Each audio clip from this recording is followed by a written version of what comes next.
प्यारे बच्चों, नमस्कार। कक्षा 7 गणित में हमारा पाठ कौन सा चल रहा है? जो हम पढ़ रहे हैं वह है त्रिभुज और उसके गुण। पाठ 6 चल रहा है हमारा। हम त्रिभुजों के गुणों के बारे में पढ़ रहे हैं कि त्रिभुज में क्या क्या गुण होते हैं। तो आपने इतने गुण अभी तक पढ़े हैं, आपको लग रहा होगा कि त्रिभुज में तो बहुत सारे गुण होते हैं। भाई, त्रिभुज में वाकई बहुत सारे गुण होते हैं जो कि आपके काम आने वाले हैं आगे धीरे धीरे जब आप पढ़ते जाएंगे। अब देखिए, विशेष प्रकार के दो त्रिभुज हैं हमारे पास, एक समबाहु त्रिभुज, एक समद्विबाहु त्रिभुज। इनमें भी कुछ गुण होते हैं। ऐसा त्रिभुज जिसमें तीनों भुजाओं की माप बराबर होती है वो आपका समबाहु त्रिभुज कहलाता है। अब कमाल की बात है कि तीनों भुजाओं की माप जरूर बराबर होती है, इसके तीनों कोणों की माप भी समान होती है। ठीक है ना? तो समबाहु त्रिभुज के तीनों कोणों की माप यदि बराबर हो गई तो ये प्रत्येक कोण कितने कितने अंश का होगा? क्योंकि त्रिभुज का कोणीय गुण जो है वो उसके अनुसार त्रिभुज के तीनों कोणों का योग 180 अंश होता है। अब बराबर बराबर 3 भागों में बांट दीजिए और आपको पता चल जाएगा कि प्रत्येक कोण की माप कितनी होगी। तो माना समबाहु त्रिभुज के प्रत्येक कोण की माप x है, तो कोणीय गुण से x plus x plus x बराबर 180 अंश, यानी x और x कितने हो गए? 3x बराबर 180 अंश। 3 का पक्षांतर कर दीजिए, 3 क्योंकि गुणा में यहाँ पर छुपा हुआ चिन्ह है। 3 का पक्षांतर होगा तो बटे में जाएगा, 180 बटे 3 हो जाएगा, यह आ जाएगा 60 अंश। यानी प्रत्येक कोण 60 अंश का होगा। ठीक है ना? यानी समबाहु त्रिभुज का प्रत्येक कोण 60 अंश का होता है। तीनों कोणों में से प्रत्येक कोण क्या होता है? 60 अंश का होता है। किसका?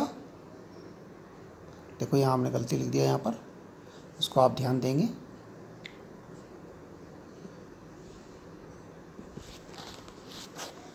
यहाँ हमने गलत लिख दिया, किसी त्रिभुज नहीं लिखना था। किसी त्रिभुज तो ठीक है, लेकिन यह समबाहु त्रिभुज भी लिखा जाएगा। किसी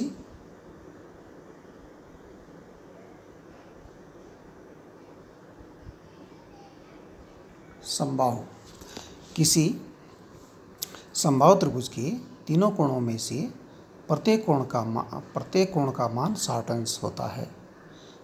अतः यहाँ पर ये लिखिए, अतः किसी समबाहु त्रिभुज के तीनों कोणों में प्रत्येक कोण का मान 60 अंश होता है। आगे बढ़ते हैं, तो यहाँ समबाहु ध्यान रखना आप। आगे बढ़ते हैं, यह है समद्विबाहु त्रिभुज। ऐसा त्रिभुज जिसमें दो भुजाओं की माप बराबर होती है समद्विबाहु त्रिभुज कहलाता है। अब ये इसकी भी एक विशेषता है, अतिरिक्त विशेषता, कि समबाहु त्रिभुज की दो भुजाएं बराबर होती हैं, वो तो हमें पता है, लेकिन समबाहु त्रिभुज के दो कोण भी बराबर होते हैं जो कि बराबर भुजाओं के सम्मुख होते हैं। ठीक है, आगे बढ़ते हैं।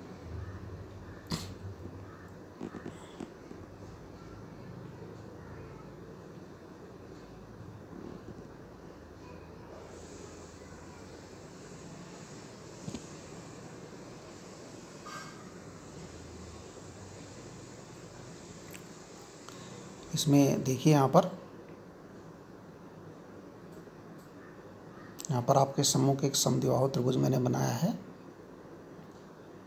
ये एक समद्विबाहु त्रिभुज है, इसमें दो भुजाएं बराबर हैं। ये भुजा यानी ये वाली भुजा और ये वाली भुजा बराबर है। कौन सी भुजा? ये भुजा और ये भुजा बराबर है, तो इसके दो कोण भी बराबर होने चाहिए।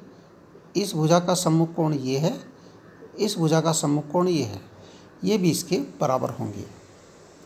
कहने का अर्थ है, समद्विबाहु त्रिभुज में बराबर भुजाओं के सम्मुख कोण बराबर होते हैं।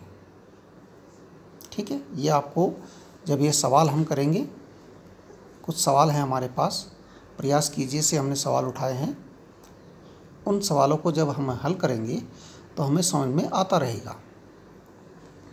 देखिए, उपरोक्त गुणों का प्रयोग करके निम्न प्रश्नों को हल कीजिए।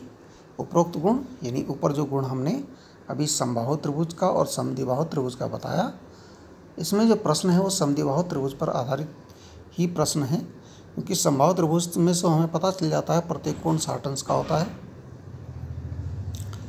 ठीक है ना। तो प्रत्येक आकृति में कोण x का मान ज्ञात करना है। देखिए यहाँ पर चित्र है आपके पास, इसमें दो भुजाएं बराबर हैं, एक ये वाली एक ये वाली। इसका अर्थ है कि ये समद्विबाहु त्रिभुज है। और समद्विबाहु त्रिभुज में हमने बताया कि समद्विबाहु त्रिभुज में बराबर भुजाओं के सम्मुख कोण बराबर होते हैं। तो बराबर भुजाएं ये और ये हैं, इनके सम्मुख कोण ये और ये है, एक x और एक 40। तो इसका मतलब x और 40 बराबर हैं, x बराबर 40 अंश है ना, सिंपल। आगे बढ़िए। फिर अगला चित्र देखिए, इसमें एक कोण x दे रखा है, यहाँ पर ये 45 दे रखा है और ये इसका पता नहीं है। अच्छा, यहाँ पर दो भुजाएं बराबर हैं, एक ये भुजा और एक ये भुजा, खड़ी और पड़ी वाली भुजा। तो दो भुजाएं बराबर हैं, इसका मतलब ये समद्विबाहु त्रिभुज है। समद्विबाहु त्रिभुज में बराबर भुजाओं के सम्मुख कोण बराबर होते हैं। इसका मतलब क्या हुआ, जब ये बराबर भुजाएं हैं, ये भुजा इसके बराबर है तो इसका सम्मुख कोण तो ये एक ये रहा, और इसका सम्मुख कोण ये वाला और ये वाला। दोबारा समझ लीजिए,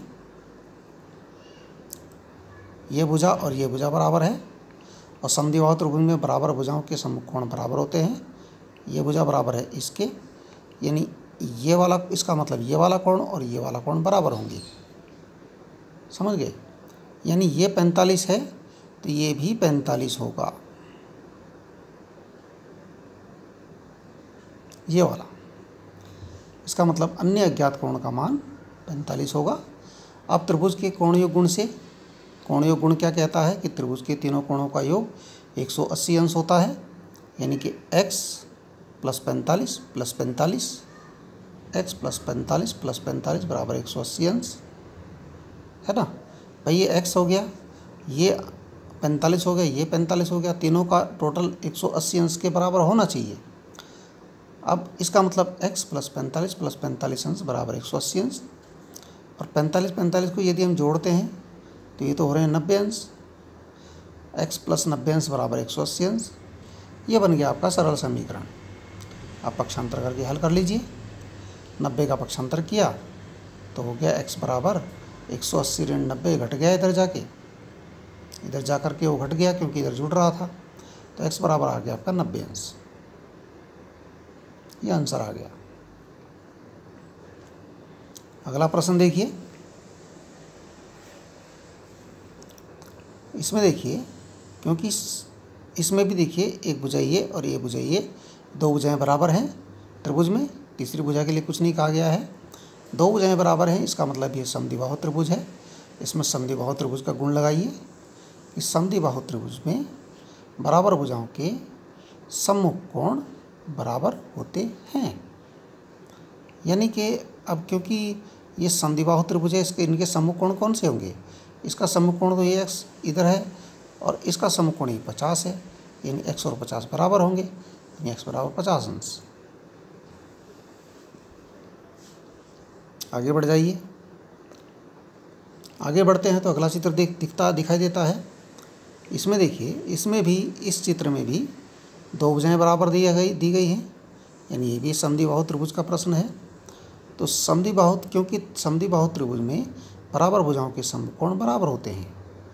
ये बराबर भुजा इसकी एक ये है और एक ये है, तो इसका जो सम्मुख कोण होगा ये होगा x, और इसका सम्मुख कोण होगा ये होगा, यदि x बराबर ये भी आपका x होगा, ठीक है ना। अब ये वाला, इधर वाला कोण x है, इधर वाला भी x है, और ये वाला 100 है। तीनों अंत्य कोण पता चल गए, ये x है, ये x है, ये 100 है। त्रिभुज का कोणीय गुण क्या कहता है कि किसी त्रिभुज के तीनों अंत्य कोणों का योग 180 अंश होता है, यानी कि x, और इसमें x जोड़ दिया, इसमें 100 जोड़ दिया, सबको जोड़ के हो गया 180 अंश, यानी x और x हो गए 2x + 100 अंश, बराबर 180 अंश। अब ये भी सरल समीकरण बन गया, पक्षांतर कर दीजिए। 100 का पक्षांतर करेंगे तो इधर जुड़ रहा है तो दूसरी तरफ जाके घटेगा। 180 में से 100 घटाया बचा 80। फिर क्योंकि x का मान निकालना है तो 2 का भी पक्षांतर करना पड़ेगा। 2 का पक्षांतर किया तो ये, क्योंकि ये 2x है, यानी बीच में गुणा का चिन्ह होगा, छुपा हुआ चिन्ह, यानी कि तो 2 का पक्षांतर होगा तो ये बटे में जाएगा, भाग में जाएगा। 2 से 80 काटेंगे तो 40 बार कट जाएगा, यानी हमारा जो x का आंसर आ गया, x बराबर आ गया 40 अंश।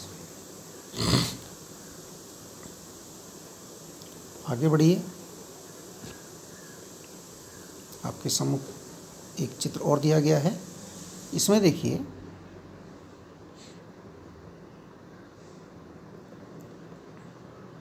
ध्यान से देख लीजिए इसको। इसमें भी 2 भुजाएं बराबर हैं, एक ये, और समद्विबाहु त्रिभुज में बराबर भुजाओं के सम्मुख कोण बराबर होते हैं, क्योंकि समद्विबाहु हो गया, 2 भुजाएं बराबर हैं। तो इसका सम्मुख कोण पड़ रहा है ये, इसका सम्मुख कोण पड़ रहा है ये, तो इसका मतलब ये x है तो ये भी x होगा। और ये दे रखा है चौकोर इसका बनाया है, इसका मतलब होता है 90 अंश। अब देखिए तीनों अंतःकोण, एक x हो गया, दूसरा x हो गया, ये 90 अंश हो गया। अतः त्रिभुज का कोणीय गुण लगाएंगे, यानी x प्लस 90 बराबर 180 अंश, क्योंकि त्रिभुज के कोणीय गुण के अनुसार किसी त्रिभुज में तीनों अंतःकोणों का योग 180 अंश के बराबर होता है, यानी ये भी x है और ये 90 है, यानी कि x प्लस 90 बराबर 180 अंश, यानी 2x प्लस 90 बराबर 180 अंश।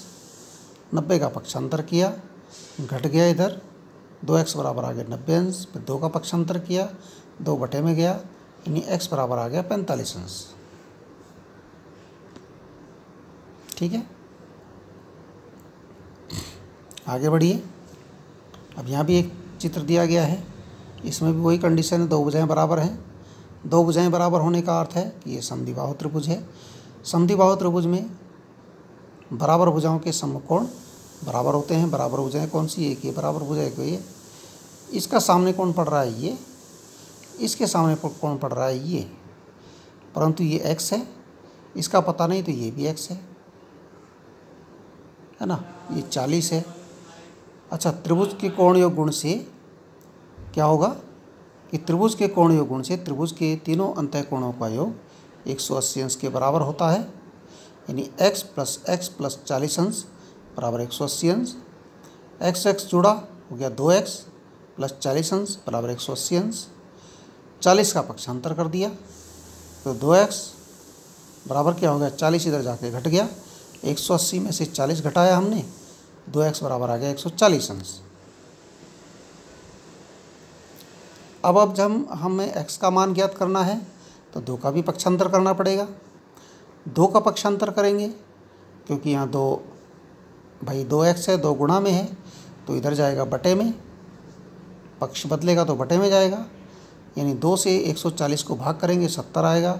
चाहे भाग कर लीजिए चाहे आधा कर लीजिए, 2 से 140 को चाहे तो भाग कर लीजिए और चाहे आधा कर लीजिए, आपका आएगा 70। आगे बढ़ते हैं। अगला चित्र हमारे सम्मुख है, थोड़ा अलग प्रकार का है। यहाँ देखिए, यहाँ एक बाह्य कोण भी दिया गया है। यहाँ देखिए, यहाँ भी 2 भुजाएं बराबर हैं। यहाँ भी वही बात आएगी कि समद्विबाहु त्रिभुज में बराबर भुजाओं के सम्मुख कोण बराबर होते हैं। तो बराबर भुजाएं एक ये है और एक ये है। इसका सम्मुख कोण पड़ रहा है ये वाला, इसका सम्मुख कोण पड़ रहा है ये वाला, यानी ये x है तो ये भी x होगा। ठीक है, परंतु x प्लस 120 अंश, इस x को और इस 120 को हम जोड़ते हैं, इस x को इस 120 को हम जोड़ते हैं, ये 180 अंश के बराबर होता है। क्यों? क्योंकि यहाँ बन रहा है रैखिक गुण। इसको हम इस x को, ये तो x है, 120 को जोड़ रहे हैं तो ये आपका एक रेखा बन गई, 180 अंश रैखिक युग्म बन गया यहाँ पर। इस वाले एक्स की बात कर रहा हूँ। कौन से वाले एक्स की बात कर रहा हूँ? यहाँ पर जो एक्स बना है ये, इसकी बात नहीं कर रहा हूँ, कहीं इसको आप देख रहे हैं, मैं इसकी बात कर रहा हूँ। तो ये हो गया आपका रैखिक युग्म। तो 180 का पक्षांतर कर दीजिए, घट जाएगा, x बराबर आ जाएगा 60 अंश। ठीक है। अब इसमें देखिए और है एग्जाम्पल, एक चित्र और दिया गया है। कंडीशन वही है कि त्रिभुज कैसा है, दो भुजाएं बराबर हैं। ये भुजा बराबर है, दो भुजाएं बराबर हैं तो उनके सम्मुख कोण बराबर होंगे। ये भुजा, दो भुजाएं बराबर हैं तो इसका सम्मुख कोण ये x पड़ रहा है, इसका सम्मुख कोण ये वाला पड़ रहा है। यानी कि इसका अर्थ हुआ कि जब ये x है तो ये भी x होगा। ठीक है, ये भी x होगा। अतः बाह्य कोण, अब यहाँ बाह्य कोण पर में लगाइए। बाह्य कोण, क्योंकि बाह्य कोण यहाँ पर 110 अंश दे रखा है। बाह्य कोण पर में से बाह्य कोण का मान अंतः अभिमुख कोणों के योग के बराबर होता है। बाह्य कोण बराबर अंतः अभिमुख कोणों का योग। बाह्य कोण 110 अंश है, इसके अंतः अभिमुख कोण x और x है। ये तो इसको संगत हो गया, ये और ये दोनों x हैं, यानी x प्लस x बराबर 110 अंश, यानी x प्लस x बराबर 110 अंश, यानी 2x और x हो गए 2x बराबर 110 अंश। अब x का मान निकालने के लिए 2 का पक्षांतर कर दीजिए। 2 का पक्षांतर जब करेंगे तो ये बटे में चला जाएगा, 2 का भाग करेंगे 110 में, आ जाएगा हमारे पास 55 अंश। 2 का भाग कर दीजिए या आधा कर दीजिए। चलो हम एक बार भाग करके भी दिखा देते हैं। आप कहेंगे गुरुजी ने कि भाग करके नहीं दिखाया। 2 पंजे 10, ऊपर से उतारा 1, ये क्रॉस हो गया, 0 भी उतरी, 2 पंजे 10, आ गया 55। चाहे आधा कर लीजिए, 55 अंश आ गया। अब एक चित्र और है हमारे पास, इस चित्र को ज़रा ध्यान दीजिए। अब यहाँ देखिए, इसमें भी वही कंडीशन है, दो भुजाएं बराबर हैं। दो भुजाएं बराबर होने का अर्थ है कि समद्विबाहु त्रिभुज है। अब समद्विबाहु त्रिभुज में बराबर भुजाओं के सम्मुख कोण बराबर होते हैं, ये भी आपको पता है। तो यहाँ इसका बराबर, ये भुजा एक बराबर है, एक ये बराबर है, तो इसका सम्मुख कोण ये हो गया x, इसका सम्मुख कोण ये हो गया जिसका हमें नहीं पता है, तो ये भी x होगा फिर, है ना। ये x है तो ये भी x होगा, है ना। अब परंतु ये जो 30 है, अब यहाँ क्रॉस बन रहा है, जैसे बाह्य कोण मत समझना भाई, ये बाह्य कोण तो नहीं है, बाहर जरूर बन रहा है, लेकिन बाह्य कोण किसी त्रिभुज की एक भुजा को बढ़ाने पर बनता है या दो भुजाएं बढ़ा दी गई हैं। तो यहाँ पर बन गया आपका, एक ही बिंदु पर दो भुजाएं क्रॉस हो रही हैं और क्रॉस करके दो कोण बन रहे हैं, ये होते हैं शीर्षाभिमुख कोण। तो ये शीर्षाभिमुख कोण यहाँ पर बने हैं, एक तरफ x है, एक तरफ 30 अंश है, तो x बराबर 30 होगा, क्योंकि शीर्षाभिमुख कोण होते हैं बराबर। ये शीर्षाभिमुख कोण है आपस में, ये बराबर हैं, तो x बराबर हो गया 30 अंश। बस, बहुत ही सिंपल है। तो मुझे लगता है आपको समझ में आया होगा, और नहीं समझ में आया तो आप फ़ोन करके पूछ सकते हैं,